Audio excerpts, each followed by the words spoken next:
Welcome, everyone. My name is Caroline Parker, and I work for Education in C, which is a nonprofit newsroom focusing on the stories of our North Carolina classrooms. I personally cover rural North Carolina, arts and education, and STEM. That's why I'm here. I'll be tweeting from the Twitter account @NC_STEM during today's panel. If you want to find out more information about Education in C, visit us on the web at ednc.org. And now, without further ado, I'd like to introduce our stellar panel of STEM leaders. Dr. Ellie Ibrahami is an assistant professor in the computer science department at the University of North Carolina, Wilmington. In the last few years, she has been an advocate and an active participant to promote diversity in STEM, and currently is working with faculty members, industry and community partners, and K-12 educators to stimulate middle school students' interest in robotics, intelligent systems, computer science, chemistry, and biology. Jenna Likens is a former science teacher with degrees in zoology and journalism, and became a web geek when they invented the web. She transitioned into university outreach and is now responsible for creating Red Hat's K-12 STEM volunteer outreach program. Pam Rivers is focused on improving the customer, patient, and employee experience. With over 25 years in the tech industry, she leveraged her transferable skills to embark on a new career in the medical technology industry. She leads the Care Communications tech support team and is energized with the mission of focusing on improving the patient and caregiver experience. Sharonica Braswell Sharp is a former middle grades math and social studies teacher. She is currently a digital literacy coach at James B. Hunt High School in Wilson. She teaches STEM and provides STEM professional development for educators. She is a 2019 Kennan Fellow and a 2020 I Am CS Ambassador, and the recipient of the 2019 Edge Cutting Edge Award for her work in STEM. Dominique Dom Stone is a former elementary teacher and Title I coordinator in Charlotte. Dom currently serves as the Strategic Innovation Partner at Profound Gentlemen, a national nonprofit centered on the development and retention of males of color in education. Dom is also a licensed clinical social worker and founded Elevate 540, where he focuses on the mental health of under-resourced populations. Aria Chernick is an associate professor of the practice at Duke University, where she is the co-founder and co-director of the Open Design Studio. Aria recently presented to the North Carolina Board of Education about CS Bias, her equity-focused research and development project through which Duke students co-create justice-centered, open-access computer science resources with K-12 teachers and students. And last, we've got our moderator today, Ben Owens. Ben was an engineer for 20 years before becoming a STEM teacher at a wall-to-wall PBL school in Cherokee County. He co-founded the nonprofit Open Way Learning in 2018 and works with schools around the U.S. to develop and sustain learner-centered cultures of innovation through design thinking. Ben, take it away.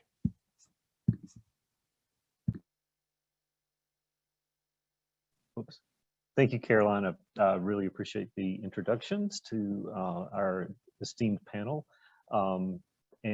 Before we get underway, I just want to pause for a moment and acknowledge that as we are recording this, we have obviously an event that affects us all deeply, particularly people who are interested in this topic with what's happening in Minnesota. So just want to pause to acknowledge that and give space to own the fact that we are indeed aware that this is creating an anxiety for many.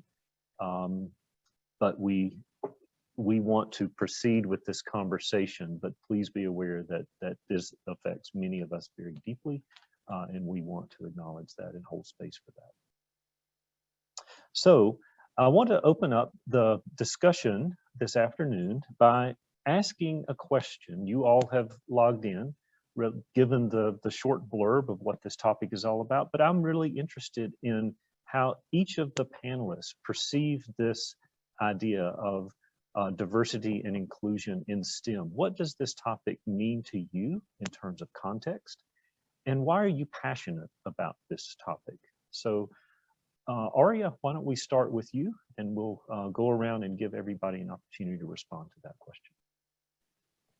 Sure, thanks, Ben. So I'll start off by saying my graduate work is in literature and law, and yet I am here on this STEM panel, and that to me is why it is so important to have diversity in STEM, because STEM is now about humanity, our most kind of fundamental rights, our health, our wealth, our education, knowledge is now all impacted by, in particular, technology.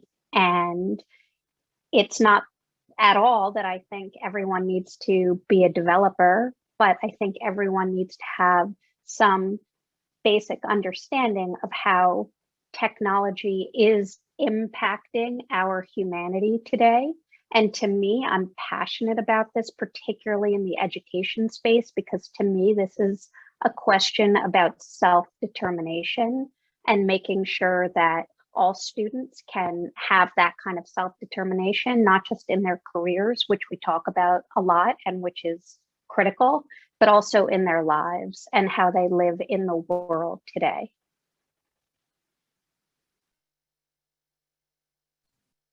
Thank you, Aria. Sharonica, can you add your perspective? Sure, thank you, Ben. So as a woman of color, it's very important for me because of, an experience I had going through high school. I was always a lover of math and technology, but there was no one there to offer support and tell me about engineering and computer science. And so I've kind of made that my obligation to make sure that I'm sharing those things with my scholars. A lot of times you hear the term underrepresented. I really don't care for that term. I like the term underserved, because we're here, but we just don't always have those opportunities.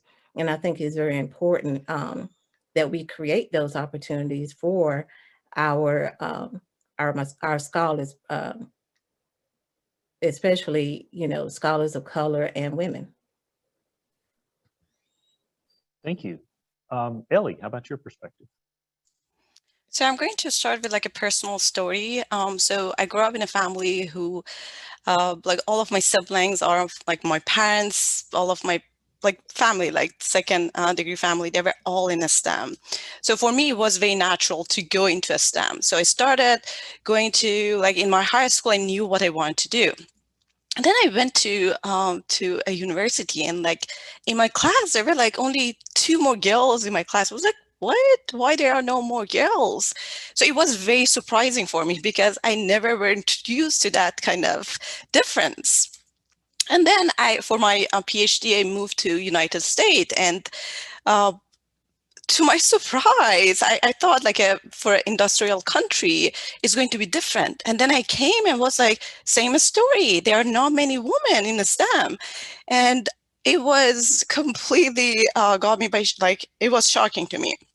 And then I started working with kids for different projects, went to school, interacted with kids from like 6 to 8 grade. And to my surprise, all of the girls didn't see themselves that they're capable of pursuing a STEM. It was like, why we have that problem even here? And I made that my problem. I was like, I'm going to change this. I'm going to do my best, find ways through research, through different activity, to find the different ways that we can help girls and like other minorities to pursue a STEM. And like pursuing a STEM is not just showing them the way, it is also providing resources, which is a very important piece that we need to consider when we are talking about encouraging people to go to a STEM. Thank you, Ellie. Jenna, how about you, offering your perspective, scope, and passion? Sure. And I'll preface this by saying that for the purposes of the webinar, we're going to use abbreviations. We're going to say underserved minorities when we might actually mean all of these groups of people. And we'll say women when we really might mean women and gender non-conforming folk. But if we listed everybody every time, it would take forever because there are so many groups who aren't getting what they need in STEM, to Sharonica's point, underserved. And my perspective is closer to Sharonica's than to Ellie's. I was adding in binary when I was 11, but nobody told me this was a thing I could do. Literally, I did not know that you could be a computer person until I was a junior in college, by which time it was too late. And what I want to see is more people seeing themselves doing this kind of work. And to Aria's point, it's not all programming, right? Being a technical journalist means you got to understand the technology. And also, we talk about diversity and inclusion. And from where I sit, not currently in the education space, but in the world of industry, it's that inclusion piece that we are often missing, because we talk about the pipeline, or you hear people talk about the pipeline, and the pipeline's fine. But if you're dumping water into a sieve, you will never fill the system up. And we have both a incoming diversity and an inclusion problem in STEM right now. And I want to see it all fixed. Thank you. Thank you for that perspective. Really appreciate it. Dominique. Yeah, I want to thank you guys for the reflections there. Aria said something that I, just really light my fire. She said the humanity in the work. My graduate work is in social work. And so a lot of my experiences with the human services field, my background is in education, having been in the school buildings. But there's the one thing that through my passion of going through this is, like, as a man of color, as a Black man specifically, that though men are dominating this field in many areas, I know that we have some statistics on that. I'm sure that Jenna would be happy to share, but the reality is that so one part of STEM that we don't talk about is the psychology, right? That this mental health piece that goes into this work, that is not all technical, but there is the humanity has to go into it. Something I would share probably later on is that when I was in middle school, I had a science teacher who looked at data that says that Black boys were not performing well in science on end of grade tests. And they use that as ignition, as an engine, as an engine to be able to say, let's start a student group to get specifically for Black boys to be able to get that exposure. And that turned into passion work, that turned into brotherhood, that turned into them figuring out what that pathway was going to be for them. And so for me, it's personal, just being that this doesn't have to be your career, but it can be used as a pathway for you to be able to find your passion and to ignite the humanity that goes into it. Thank you for that. And Pam. Thank you. I am passionate about this because, so I have a history degree. I studied world religion and English and found myself working at Cisco Systems for over 20 years. And that liberal arts background serves me so well every day. And so I like to talk to people about STEM and working in the high-tech industry or the medical technology industry, because there's so many types of jobs where you can make an impact and you can leverage your experience. I'm really passionate about encouraging young people, and things that I wish others had told me or encouraged me to do. I'm making a point to reach out and have some of those conversations. And in this stage of my career, my third or fourth stage of my career. Thank you for that. And I'm actually going to return, Pam, to you for this next question real quickly. Because I don't want to make any assumptions that members of our audience truly understand what the data says, as was alluded to earlier. So from your perspective, I know you have worked in Cisco, so the high tech industry, and are now in the medical industry. From your perspective, kind of straddling both of those, and just in general, what is the current state, if to help benefit for our audience members out there who may not know? Not good. So at Cisco, it's a fantastic company, amazing culture, and they have been working actively for at least 15 years to look at how do we make it a more diverse workplace, how do we actively build on that. And I would say looking at women in leadership at Cisco and at other tech companies, most tech companies, it's probably worse than it was 10 years ago. As far as individual contributors, we were able to attract women, but not retain them because we really were not doing a great job of providing enough flexibility and thinking about how people need to work and what other pressures they have in their family life. In the medical technology field, so I'm now working at Hillrom, and I think it's sort of ironic now, history major, I'm actually leading a team of engineers, and it's pretty cool because I can understand what they're talking about. I think I absorbed more than I knew in those 20 years at Cisco. So in this company, it's actually been pretty refreshing, the number of women that I get to work with, women leaders, a lot of diversity there. And I think some of that does have to do with the fact that even though this is a tech company, a lot of nurses and doctors and people who had been in the medical field were there. So I'm actually sort of encouraged there. Thank you. Aria, can you provide maybe a perspective just in general, but also I know you are keenly aware from a higher education space what the statistics may be bearing out. So same question from your perspective.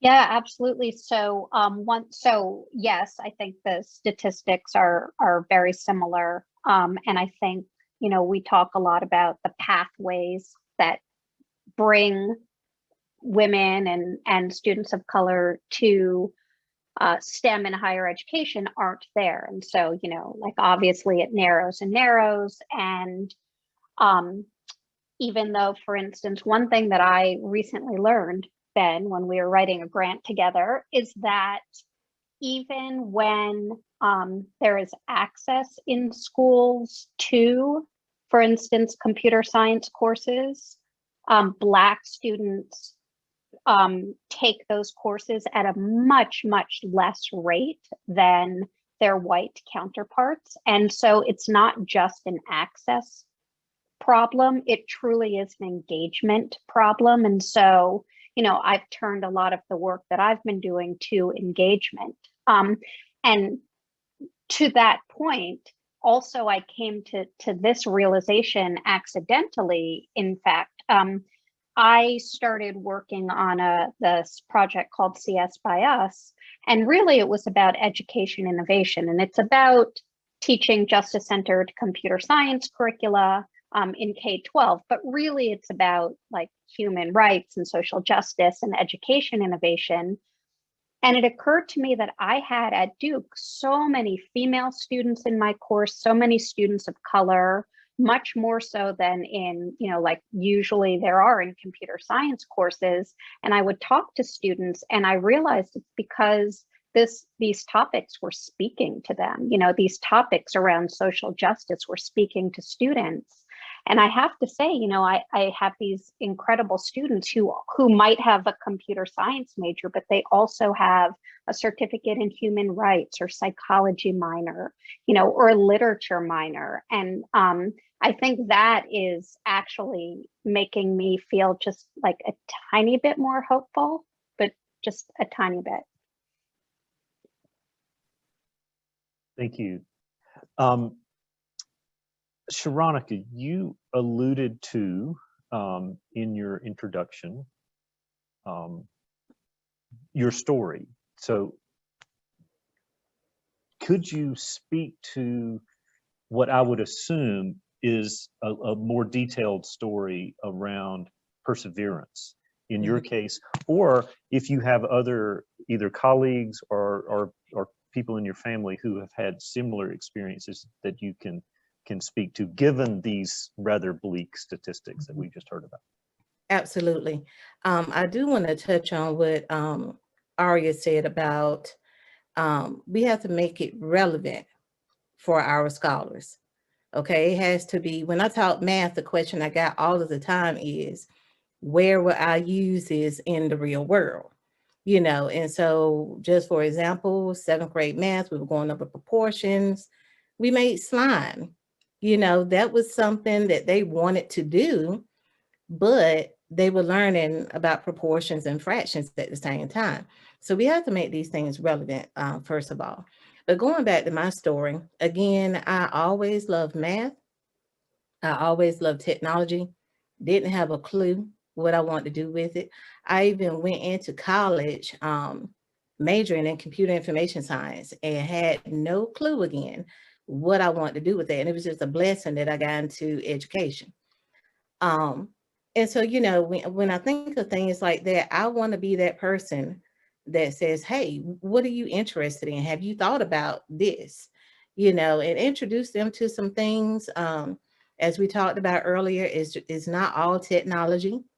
You're not always using a device, you know, necessarily. And a lot of times our scholars just don't know about these things. So we have to make it relevant. We have to make it accessible. And one thing I learned in working with one of my previous schools, we're working with NC State, the Science House, and they had a program called the STEM Career Club, and it was after school, but transportation was provided. We have to get all of these obstacles out of the way so we can reach our scholars. That's number one, okay? And then we have to also think about where are we going to begin? I've worked in middle, elementary, and high school now. The babies, they can do STEM. They can do computer science, okay? And so getting back to your question, I'm sorry. I kind of talked about myself, and then I'll talk to you about, I have a niece as an engineer, Kalia Braswell. And I was just reading the other day on Twitter where one of her former professors asked her, how did you get here? She graduated from NC State. How did you get here? And we have to be cognizant of the remarks, the statements that we're making to our scholars, whether it's STEM or computer science or what have you. We have to be cognizant of that, because one statement can truly turn a scholar away from something that they might be absolutely great at. And so those are my two examples there, you know. And then, and I'll make it short, location. I'm in Eastern North Carolina. We just don't have the opportunities that, you know, someone in Raleigh or Charlotte may have. And again, therefore, it's very important to me to bring those opportunities to my scholars. Thank you. Really appreciate that. And Ellie, can I make one quick comment? absolutely, I'm please sorry. do. No. What Sharonica said, a grad student said the other day to me, she's get a PhD in engineering. She said that she is frequently literally the only female in her classes, which we've all heard that. And then she told me something that was really moving to me, and I just wanted to share because I don't know that everyone appreciates it. I didn't. She said, I can't just skip class if I don't feel well, because everyone knows I'm not there. And if I'm not there, it's, oh, the women aren't serious about the classes. And I have to do so well on every single project, every single test, because I am literally the only female representative. And the kind of pressure that puts on people is intense. Thank you. That actually leads in perfectly with what I was going to ask Ellie. I know you, obviously you're at UNCW and you interact a lot with students. So what I was originally going to ask, but I would love for you to go in this other direction of because obviously those types of pressures are really real for these students. So where do you see examples of that, and what can you do, for example, or what can we do in general, not only to be aware, but then to make action different from again, from your perspective, what you see there at UNCW. Absolutely, that is very, very important. And I'm going to like echo what Arya mentioned before, that having more underserved population in a STEM is both engagement and access, is not just one or the other. And I'm going to answer your question from a different perspective. So in the computer science department at UNC Wilmington, the rate of male and female has changed so much.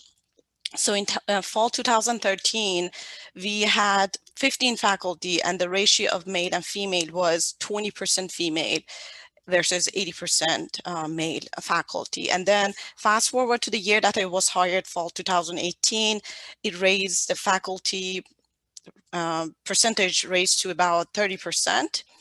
And fast forward to fall 2021, which is coming, we have 52% women in computer science department. And what you see is two things that are happening here. First of all, you see female students are seeing female faculty more and more, and their self-confidence is improving when you talk to them. They see some role models. They see themselves that in 10 years, 5 years, they could be someone in the STEM. So that is like a huge impact that we are putting. And that is not something normal in the computer science department, like having that ratio of like 50-50 female and male, which is very unprecedented. Another effect it has is on the male students.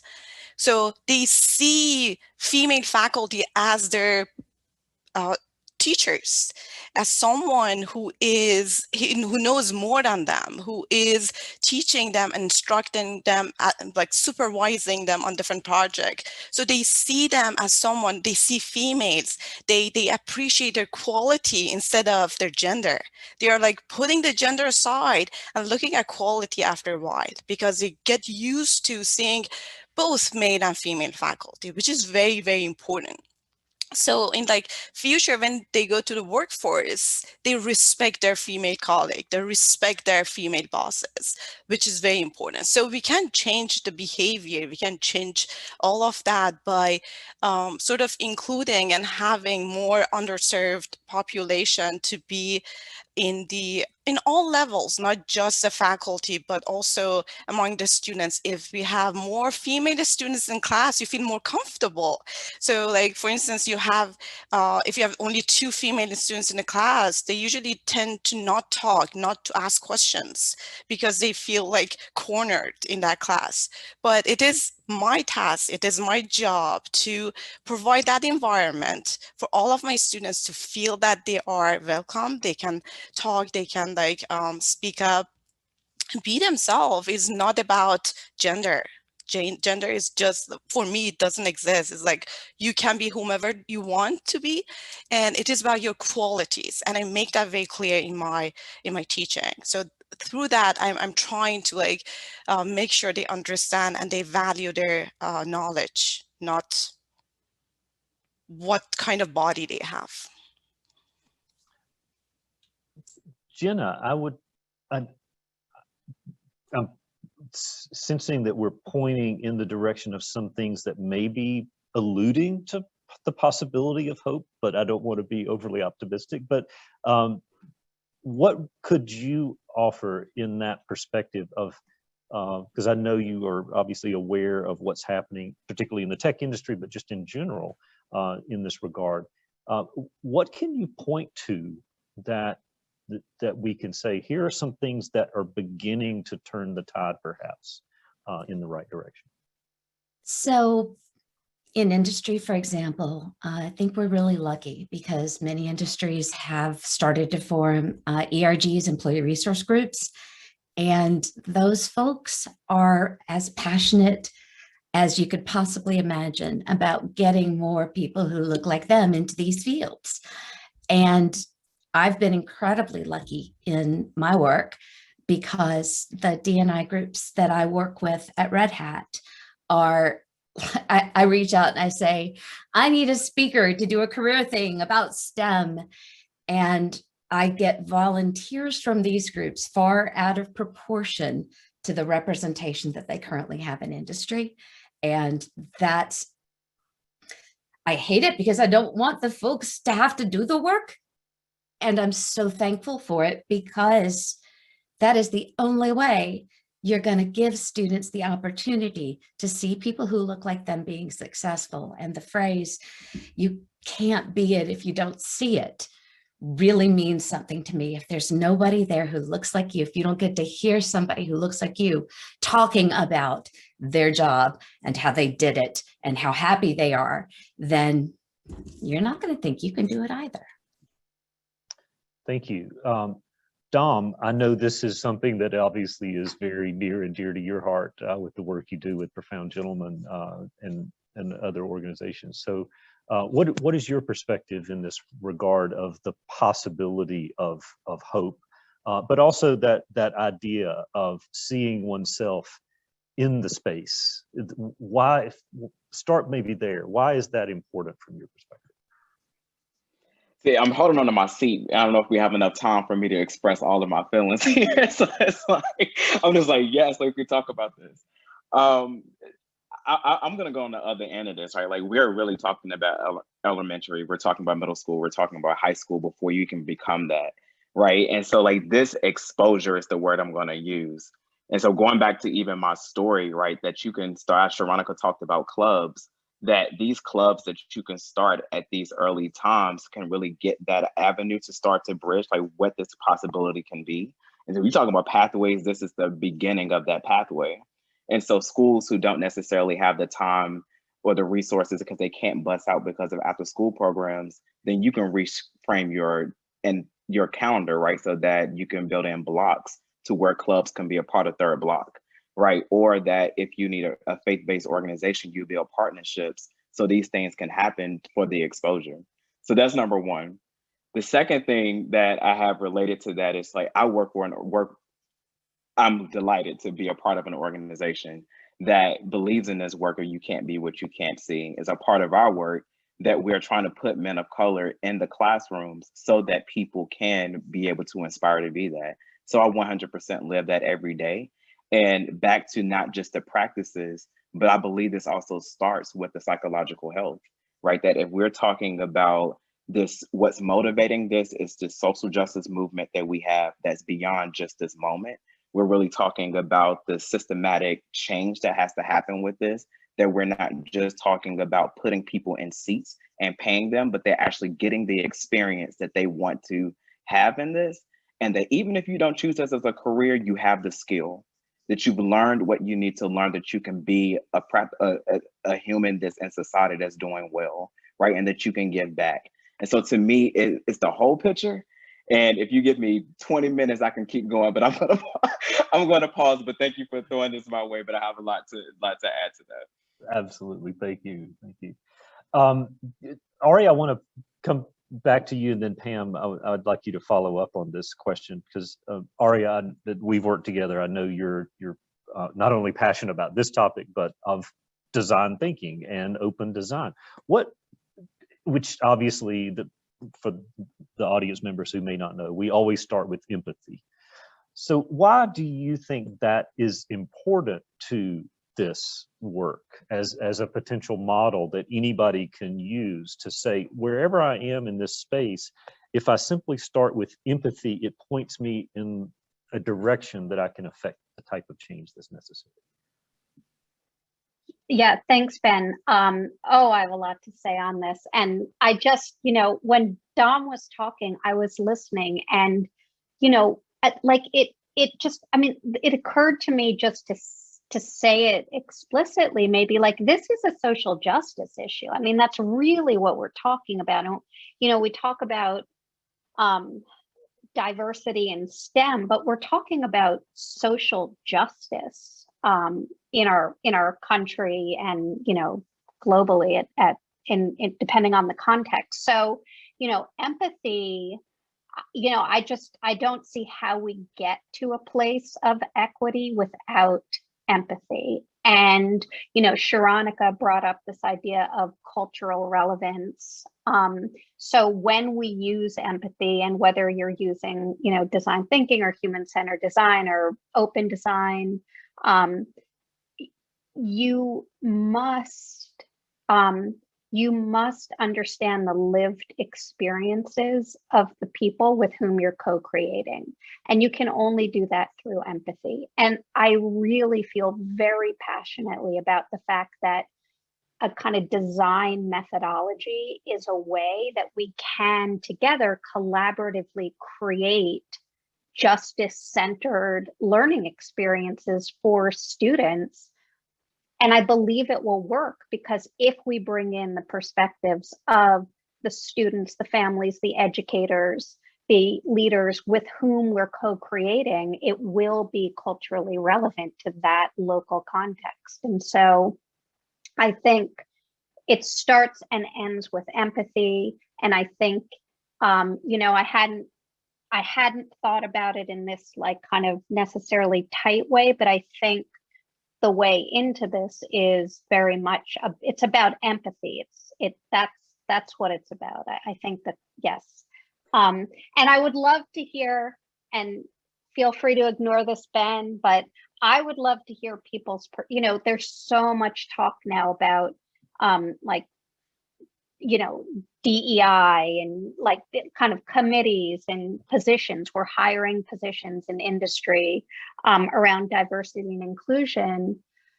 And so much of it feels so right and so necessary. And so much of it feels so wrong and the wrong strategy. And I'm just, this is probably a whole other webinar, but I'm very interested, how do we get that right? Because if we don't get that right, it just, Dom, don't get him started, he said. Okay, that's it. I'm stepping back. No, and I think, Pam, certainly you could probably speak to this based on your previous answer. I'm assuming that both organizations the organizations you previously worked for, Cisco, and currently work for, perhaps are doing it right, and maybe you might not be in a position, if they're not doing it, to say so, but I will at least give you space. If they are indeed doing it right, what are the characteristics that point you to be that confident to say, yes, this is indeed working, this is making a difference, it's having an impact? So Cisco has had employee resource organizations for probably 25, 30 years. And so there are a lot of things that are really neat that they're doing, that they've been doing for many, many years. I think they do a lot of things right. I think that most companies, they're great at creating those grassroots efforts. But where I see it actually hitting home is when the senior leadership team is actually walking the talk. So one of the employee resource organizations, I belong to a lot of them. There was one for Connected Women. There was one called, at the time it was Cisco Black Engineers or something like that. And I was like, well, I'm not Black and I'm not an engineer, but I'm joining this club. And then there was another one, for gay and lesbian people. And at that time, it was called, that was all great grassroots. There was not one senior leader, I would say director and above, who was out. And it was probably 2 years ago when we had one of our senior VPs in HR who started talking about his husband. And I'm like, okay, finally. And so I think it comes at both sides. So grassroots and then from the senior leadership down. That's where I've seen it work really well. Bringing your whole self to work and actually demonstrating that and having the courage to talk about those things. That's really made a big difference. I also like to think about things in really big terms and then in really small terms, like what's a little small practical thing you can do. So I joined a new team and we're all working virtually. I've never met them in person and they don't know me. So I've started every meeting now. I've said, okay, we're going to spend 5 minutes and we're going to talk about 2 P's, one professional and one personal thing that's going on in your life. And they've never done anything like that before. These people have worked together for 5 years. And by that little simple 5-minute exercise, we're learning about each other, we're sharing, and we're talking to each other. So I like the idea of little simple things that you can do as well as the big. That's great. And it gives you a window into empathy, right? Absolutely. Wonderful. Love that. Love that. Dan, can I add something to that? Absolutely. Please do. Yes. So to Aria's point, I think a lot of what's going on and a lot of what folks are trying to do does feel really performative. Like, oh, now we have to care about Black people. Oh, look, here we are. We're making a statement. I mean, goodness gracious, the Twitters. And I feel like a lot of that is because this is something companies don't know how to do. There is no guide. Hey, this is how you change the culture at your company to make it more equitable to people of different races and people from different backgrounds and to women. And I am continually surprised by how new some of the research is about what things make people feel like they belong. And the gap between what we learned from research and how that actually gets done at a corporation or in a school system is enormous. And I think when you've got folks sort of throwing noodles at the wall, even noodles based on research, some of it is just going to come off wrong. And the piece I'm trying to take away is, though it may feel performative, it's happening because people, I want to think it's happening because people do see a need to have a change, and they're just kind of going about it in a very manner. It was only a matter of time before I made some noise that wasn't words. So there, we've done it. Well, thank you. In the lead up to this call, we did a bit of preparation, and I was struck by a conversation, Ellie, that we had in one of our prep calls, relative to this idea of being aware of your bias and why that may not simply be enough. It's the starting point to what leads to the next thing. Can you kind of, again, for the benefit of the audience, kind of put that into context, and why is that just intrinsic bias awareness not enough in this space? So first of all, we usually wait too long to measure implicit bias. Like we wait 40, 50 years to measure implicit bias in a police officer. That is too little too late.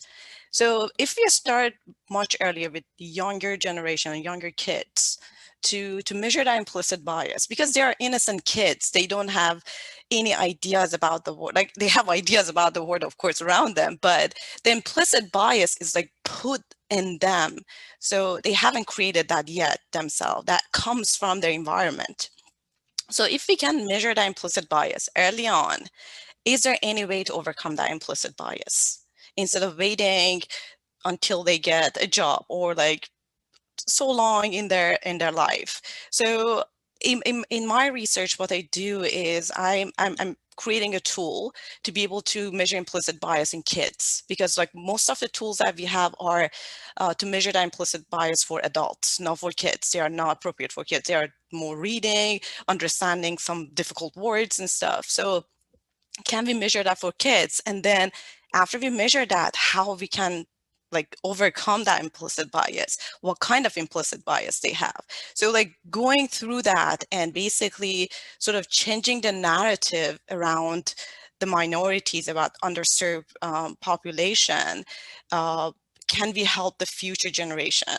So that is one of the research that I'm doing. And if anyone is interested, I would love to talk more about that.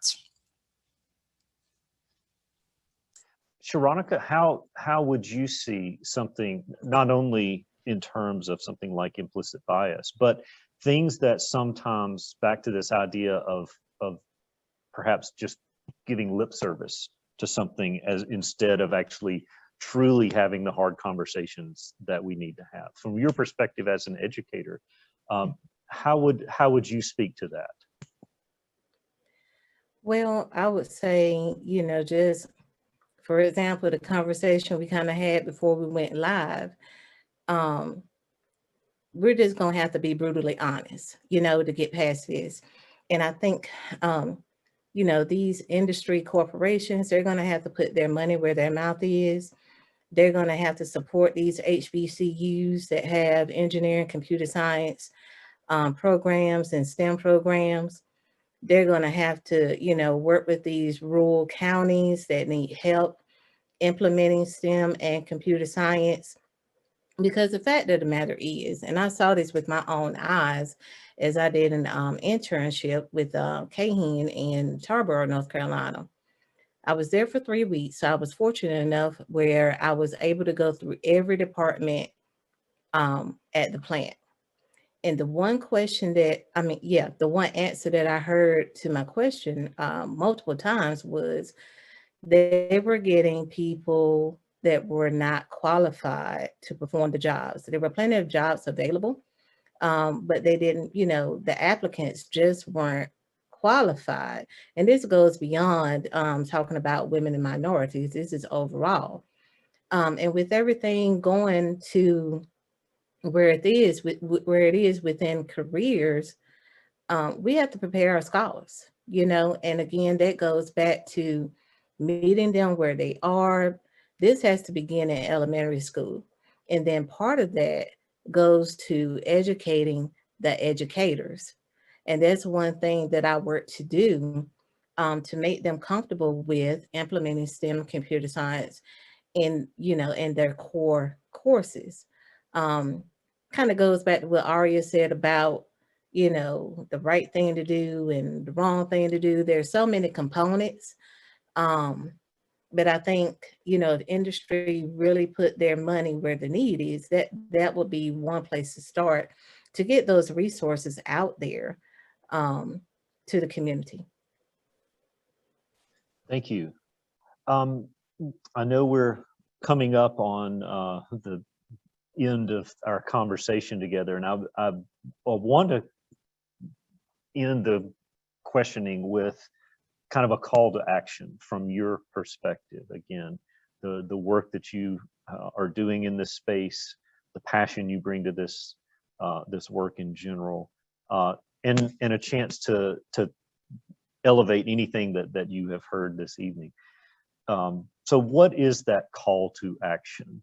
Whether, as Pam alluded to, it's a big item or it's the small stuff. What is one thing that you would say to our audience members as a call to action of something that they can do in order to make a difference for this very important topic? And I'm going to start in the opposite direction of how I did the initial question. So Dom, why don't you lead us off with that perspective? Not enough time, brother. I would just say move away from this idea of perfectionism. Like, it does not exist. And for you to want a child to get to this space and to be whatever this is that you want it to be, allow that to go through their experience. And so I would say lead through experience, move away from perfectionism, and ask the child, what is it that you want to learn? Ask the child, what is it that you know that you can teach me? And how can you use this to be able to impact your future? Because ultimately, I'm going to be 97 in a nursing home, and you're going to be the one that's facilitating that. And so if we don't start that now, then we're setting our own selves up for failure. That's wonderful. Bringing that asset-based lens to every student. I just love that. Thank you so much. Pam, I know you gave us a small one already, so feel free to reinforce that or anything else. What's your call to action? I think one thing I just was writing down was to be an ally. And I actually didn't really know what that meant. A couple of years ago, someone said, Pam, you're an ally. And I was like, because I think I had just sat down with a person and asked them how they were doing. It was a woman on my team, and she's Black, and she was really having some challenges with feeling like she was fitting in. So I just sat down and asked her, how are you doing? How are things going? And then I listened. I just listened. And then she said, Pam, you're an ally. And I was like, well, all I did was listen and reach out. So I think there are simple things like that that are really powerful. Jenna, what can you offer as a call to action for? Well, I'll say everything that everyone has said and probably will say are things that I want folks to do. I'm pretty tactical in a lot of ways, and I like to have concrete things that I can take action on. And so one thing that I've learned is really important, and this is perhaps less an issue with elementary schools, but you never can tell. We talked about representation and seeing yourself in these roles. Another part of that is feeling like the space is a space that welcomes you. And there's this idea of ambient belonging. And that's all that signaling that we do, that if you're a geek, you must like Star Wars and science fiction and Doctor Who. And that's not true. You know, you don't need to hate makeup to go into tech. You don't need to speak a certain way or think a certain way. And if we can shift the environments that we show kids to show them that there are pink, sparkly, makeup wearing girls in tech, and there are people who don't speak like we do in tech, and there are, you know, people with accents, and get rid of those signals that say this is a boys club, a white boys club, and you don't belong. Sharonica, what would you say to this call to action? All right, so I tried to narrow it down. I'd like to talk about this all evening. I know we don't have that kind of time. Number one, we need boots on the ground. And what I mean by that is, as an educator, we have to be willing to learn, willing to, you know, fall on our faces at times, but willing to learn from our scholars as well, and just put ourselves out there to bring these resources and, you know, for STEM and computer science to our scholars. So that's number one. We need industry support because we will have scholars that are not going to a 4-year college or a 2-year college. They're going straight to the workforce. And so it's only going to help industry to have these scholars prepared when they walk through the door. They have to have those 4 C's. They have to be able to think critically, collaborate, communicate, and be creative. And we have to nurture that creativity. We have to let them live outside that box. Of course, they need to see people that look like them, you know, in STEM and computer science. And so we need to bring that to them. And with the way things are now, you don't have to have someone physically in your building. You can, you know, do a FaceTime or Skype or what have you. And then bring the opportunities to the scholars. If they can't get to it, bring it to them. I love that. And I think obviously one thing that silver lining perhaps from COVID is it has shown us that that is possible. And we can actually solve these kind of problems in profound My ways. speaker panel is much, much, much larger now because you don't have to be in Raleigh to talk to a Raleigh school. And I can talk to schools out on the coast. Absolutely. Love it. Thank you. All right. Ellie, what's your call to action? So we all know this is a huge problem. And in my opinion, we cannot solve it at once. So we need to just tackle it gradually, organically, to get to the result, like the best result that we can in the nearest future. So just take a step, whatever, if it's a small step or biggest step, take a step, do something about it. If you are in an underserved group, reach out, go to a school, talk to people. If you are in a STEM, bring people, have kids, the younger generation, to see role models, let them to understand this is possible. And then Another very important thing is we need to think about bringing different groups together, like researchers, teachers, community partners, industry, like as one group, we need to all work with each other, like all of us doing different things for the same goal. But if we like hold our hands and like put all of that effort together, we can do much like better thing, bigger thing. And I think that could be very effective in a long run. Thank you, Ellie. And Aria, no pressure, but you kind of get to finish up our call to action question. So feel free to take it away. Okay, I'm going to give you a big one, Ben. We have to transform education. I think it's like the only way we can do this work. And I think a huge part of that is, and you know, Pam said it and other people have said it, we have to listen. We have to listen to teachers. We have to listen to students and families. We need to understand what the needs are, and then we need to collaborate together to co-design solutions. Our education system is not serving students the way it should be, if our system of education were serving all students the way it should, we would be in such a different place. You know, like we talked a little bit about hope in the beginning of this, we would truly be living in a place of like deep hope and aspiration, I think, that we could realize in like an embodied way. And I just hope that people will really dig into this question of education and not be afraid that it's too political or too scary or too entrenched to change it. We have to change it. I really think it's our best hope. Thank you, Aria. I really appreciate that. We actually do have a couple minutes left, and I see that there is a question in the Q&A that I want to raise up, and I will just offer it up if anyone has a perspective that they can offer.